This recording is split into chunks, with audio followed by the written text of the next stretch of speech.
ಅದಕ್ಕೆ ಡಿ.ಕೆ. ಶಿವಕುಮಾರ್ ಅವರು ಸಚಿವ ಸ್ಥಾನಕ್ಕೆ ರಾಜೀನಾಮೆ ಕೊಡಬೇಕು ಅಂತ ಇವತ್ತು ನಾವು ಹೋರಾಟ ಮಾಡ್ತಾ ಇದ್ದೀವಿ. ಇವತ್ತು ಪೊಲೀಸ್ನವರು ನಮ್ಮನ್ನೆಲ್ಲ ಅರೆಸ್ಟ್ ಮಾಡಿ ನೋಟಿಸನ್ನು ಕೊಟ್ಟು ಮತ್ತೆ ಅಡಚಣೆ ಮಾಡೋದು ಅದು ತಪ್ಪದು.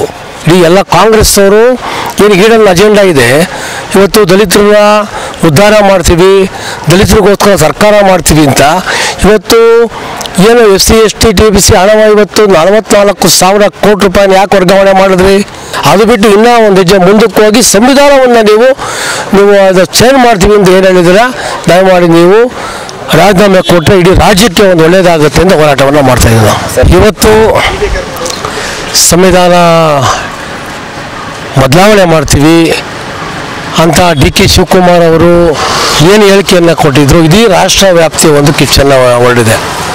ಬಾಬಾ ಸಾಹೇಬರು ಸಂವಿಧಾನವನ್ನು ನಮಗೆ ಕೊಟ್ಟಿದ್ದು ಈ ದೇಶದಲ್ಲಿ ಒಳ್ಳೆ ಆಡಳಿತ ಬರಲಿ, ಎಲ್ಲರಿಗೂ ಒಂದು ಒಳ್ಳೆಯದಾಗಬೇಕು ಅಂತ ಎಲ್ಲರೂ ಕೂಡ ಸಂವಿಧಾನ ಅಡಿಯಲ್ಲಿ ನಾವೆಲ್ಲ ಕೆಲಸ ಮಾಡ್ತಾ ಇರೋದು. ಧರ್ಮದ ಆಧಾರದ ಮೇಲೆ ಅದಕ್ಕೆ ಸೇರಿಸಿ ಸಂವಿಧಾನವನ್ನು ನಾವು ಬದಲಾವಣೆ ಮಾಡ್ತೀವಿ ಅಂತ ಏನು ಡಿ.ಕೆ. ಶಿವಕುಮಾರ್ ಅವರು ಹೇಳಿಕೆ ಕೊಟ್ಟಿದ್ದಾರೆ, ಇದರ ವಿರುದ್ಧ ಇಡೀ ರಾಜ್ಯದ ಎಲ್ಲ ವಿಧಾನಸಭಾ ಕ್ಷೇತ್ರದಲ್ಲಿ ಹೋರಾಟವನ್ನು ಮಾಡ್ತಾ ಇದ್ದೀವಿ, ರಾಷ್ಟ್ರ ವ್ಯಾಪ್ತಿ ಕೂಡ ಹೋರಾಟವನ್ನು ಮಾಡ್ತಾ ಇದ್ದೀವಿ. ಅದಕ್ಕೆ ಡಿ.ಕೆ. ಶಿವಕುಮಾರ್ ಅವರು ಸಚಿವ ಸ್ಥಾನಕ್ಕೆ ರಾಜೀನಾಮೆ ಕೊಡಬೇಕು ಅಂತ ಇವತ್ತು ನಾವು ಹೋರಾಟ ಮಾಡ್ತಾ ಇದ್ದೀವಿ. ಹೋರಾಟ ಮಾಡೋದು ಜನ್ಮಸಿದ್ಧ ಹಕ್ಕು. ಆದರೆ ಇವತ್ತು ಪೊಲೀಸ್ನವರು ನಮ್ಮನ್ನೆಲ್ಲ ಅರೆಸ್ಟ್ ಮಾಡಿ ನೋಟಿಸನ್ನು ಕೊಟ್ಟು ಮತ್ತೆ ಅಡಚಣೆ ಮಾಡೋದು ಅದು ತಪ್ಪದು. ಈ ದೃಷ್ಟಿಯಿಂದ ನಾವೆಲ್ಲ ಇವತ್ತು ಘೋಷಣೆ ಕೂಗಲೇಬಾರದು ಸರ್ಕಾರದ ವಿರುದ್ಧ. ಡಿ.ಕೆ. ಶಿವಕುಮಾರ್ ಅವರ ಪ್ರತಿಕೃತಿಗೆ ದಾನ ಮಾಡಬಾರ್ದು ಅಂತಂದರೆ ಇವತ್ತು ನೀವು ಎಲ್ಲೋ ಒಂದು ಕಡೆ ಪೊಲೀಸರ ಮೂಲಕ BJPಯ ಎಲ್ಲ ಕಾರ್ಯಕರ್ತರ ಹತ್ತಿಕ್ಕುವಂಥ ಕೆಲಸವನ್ನು ಮಾಡ್ತಾ ಇದ್ದೀರಾ. ಇದಕ್ಕೆ ಧಿಕ್ಕಾರವಿದೆ.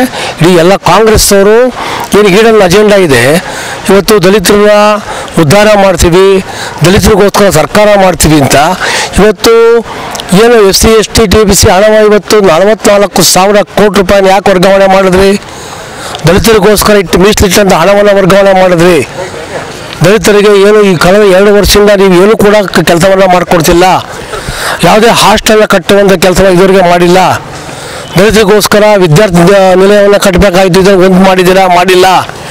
ಈ ದೃಷ್ಟಿಯಿಂದ ದಲಿತರಿಗೋಸ್ಕರ ಇವತ್ತು ವಿರೋಧಿ ಸರ್ಕಾರ ಇವತ್ತು ಕಾಂಗ್ರೆಸ್ ಸರ್ಕಾರ ಆಗಿದೆ. ಅದು ಬಿಟ್ಟು ಇನ್ನೂ ಒಂದು ಹೆಜ್ಜೆ ಮುಂದಕ್ಕೆ ಹೋಗಿ ಸಂವಿಧಾನವನ್ನು ನೀವು ಅದು ಚೇಂಜ್ ಮಾಡ್ತೀವಿ ಅಂತ ಏನು ಹೇಳಿದ್ದೀರಾ, ದಯಮಾಡಿ ನೀವು ರಾಜೀನಾಮೆ ಕೊಟ್ಟರೆ ಇಡೀ ರಾಜ್ಯಕ್ಕೆ ಒಂದು ಒಳ್ಳೆಯದಾಗುತ್ತೆ ಅಂತ ಹೋರಾಟವನ್ನು ಮಾಡ್ತಾ ಇದ್ದೀವಿ ನಾವು. ಸರ್, ಅವರು ಕೂಡ ಒಂದು ಹೇಳಿಕೆ ಕೊಟ್ಟಿದ್ದಾರೆ, ಆ ರೀತಿ ಹೇಳಿಲ್ಲ, ಆ ರೀತಿ ನಾನು ರಾಜೀನಾಮೆ ಕೊಡ್ತೀನಿ ಬೇಕಾದಂತ ಅವ್ರ ಹೇಳಿಕೆ ಬಂದಿದೆಯಲ್ಲ, ಅವರು ಹೇಳಿಕೆ ಬಂದಿದೆ, ಎಲ್ಲ ಟಿವಿನಲ್ಲಿ ಕೂಡ ಹೇಳಿಕೆ ಕೊಟ್ಟಿದ್ದಾರೆ. ಸಂವಿಧಾನ ಬದಲಾಗಬೇಕು, ಕೋರ್ಟ್ ಮೂಲಕ ಇವತ್ತು ನಾವು ತಗೊಂಡ್ಬರ್ತೀವಿ, ಇವತ್ತು ಅಲ್ಪಸಂಖ್ಯಾತ ಇರ್ಬೋದು ಅದನ್ನ ಸೇರಿಸಿ ಅದನ್ನ ಇವತ್ತು ಬದಲಾವಣೆ ಮಾಡಬೇಕು ಅಂತಂತಂದ್ರೆ ಸಂವಿಧಾನ ಯಾಕೆ ಬದಲಾವಣೆ ಮಾಡಬೇಕು? ಧರ್ಮದ ವಿರುದ್ಧ ಯಾಕೆ ನೀವು ಮೀಸಲು ಕೊಡಬೇಕು? ಸಂವಿಧಾನದಲ್ಲಿ ಎಲ್ಲಿದೆ ಅದು? ದಯಮಾಡಿ ಡಿ.ಕೆ. ಶಿವಕುಮಾರ್ ಅವರು ಧರ್ಮದ ಆಧಾರದ ಮೇಲೆ ಏನು ಮೀಸಲಿಕ್ಕಿದ್ರೆ ಅದು ಕಾನೂನು ವಿರೋಧವಾಗಿದೆ. ಆ ದೃಷ್ಟಿಯಿಂದ ಇವತ್ತೇ ನೀವು ಸಂವಿಧಾನವನ್ನು ನೀವು ಚೇಂಜ್ ಮಾಡೋದಲ್ಲ. ಇಂದಿರಾ ಗಾಂಧಿ ಅವರು ಬೇಕಾದ್ರೆ ಎಮರ್ಜೆನ್ಸಿಲಿ ಕೂಡ ಕಳೆದ 76 ಸರಿ ನೀವು ಸಂವಿಧಾನವನ್ನು ನೀವು ತಿದ್ದುಪಡಿಯನ್ನು ಮಾಡಿದ್ರಿ. ಈ ದೃಷ್ಟಿಯಿಂದ ತಮ್ಮಲ್ಲಿ ಕೇಳ್ಕೊಳ್ಳೋದಷ್ಟೇ, ಇದು ನೀವು ದಲಿತರಿಗೆ ಕ್ಷಮೆಯನ್ನು ಕೇಳಬೇಕು,